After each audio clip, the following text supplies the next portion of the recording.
mean, no. But listen, what we're trying to establish, or not trying, what we are establishing is a style of play and an identity. And when you come to Sacramento, you're going to know what it is. And if you're not with that, you'll be the odd man out in the gym. And, so you'll be in the wrong spot. So I'm glad from that standpoint, and they've all responded in a really good way. So, yeah.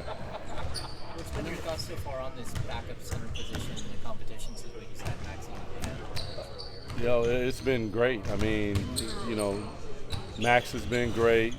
Drew's been great. Dylan has been spectacular. Like all of them, like they've really played well. They played hard.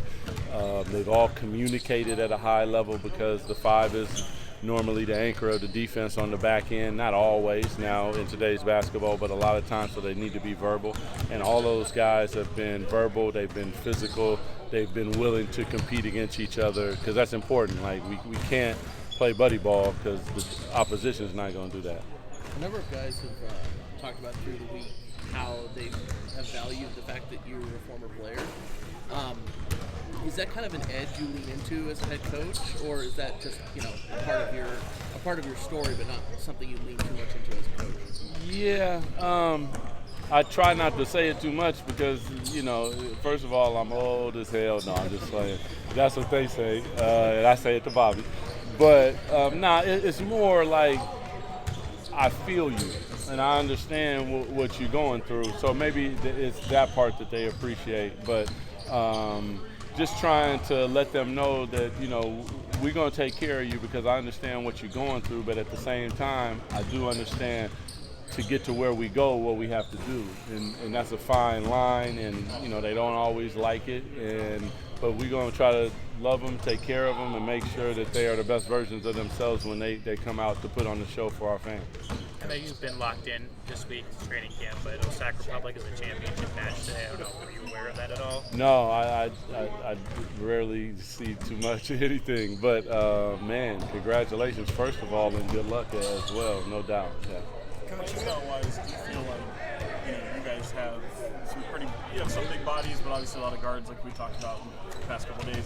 Is there any apprehension on your end, or maybe vision to maybe play it kind of a twin tower situation with someone like Max and someone like Delmas, or is that maybe too early in his development? No, it's something that we've already experimented with in our scrimmage. Like we got to see. We know that the league is doing some of that. I think that you guys saw me do some of that last year. It's something that we do, and we got skilled players, we got rebounders, we got guys that are, willing to set really good screens. So when you have big guys that are talented, and we have some, will they be on the floor together sometimes? Definitely. Your working relationship with Perry was a major theme at your press conference over the summer. Can't help but notice you talking with him after every single training camp. How has that relationship continued to blossom with actual training camp and basketball now to talk about? Scott P and BJ have been godsends for me, man. Like on so many different levels, the ability to trust me, and I'm in rooms with them and we're having conversations.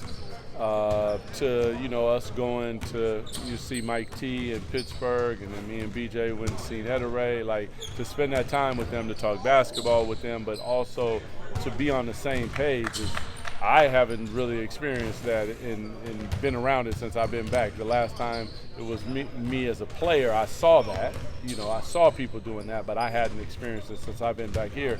And it's just a blessing. I don't really know how else to say it, man. I'm, somebody's shining on me right now. My mama, for sure. Coach, is there anything about this group so far that has surprised you?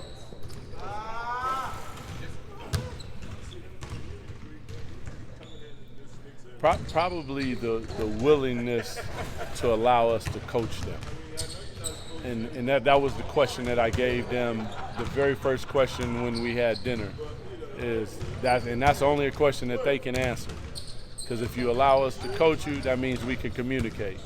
And then we take communication and we take that to another level. And then once we do that, now we out there working together on an entirely different level.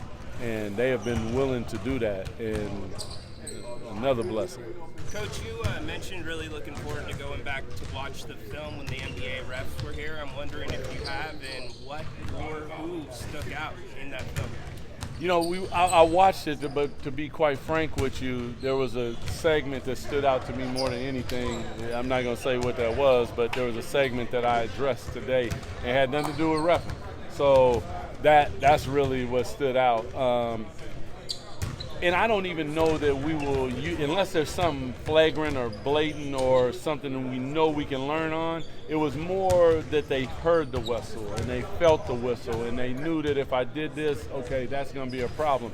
That's more what it was, because we had never had NBA refs in the practice, so we didn't really know. That was just my initial thought on how I would like to use it, and I used it that way.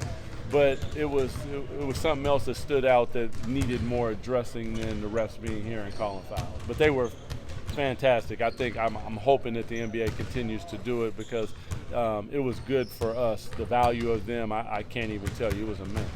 Over the course of the week, have you noticed any guys that have started, any of the players that have started kind of speaking to each other about the things that you've been trying to hold them to so you didn't have to?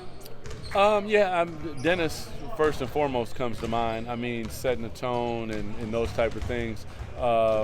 DeMar, Zach, Domas, like all of our leaders, all of our veterans have been very vocal in a lot of the things, which helps, because internal leadership is the highest level.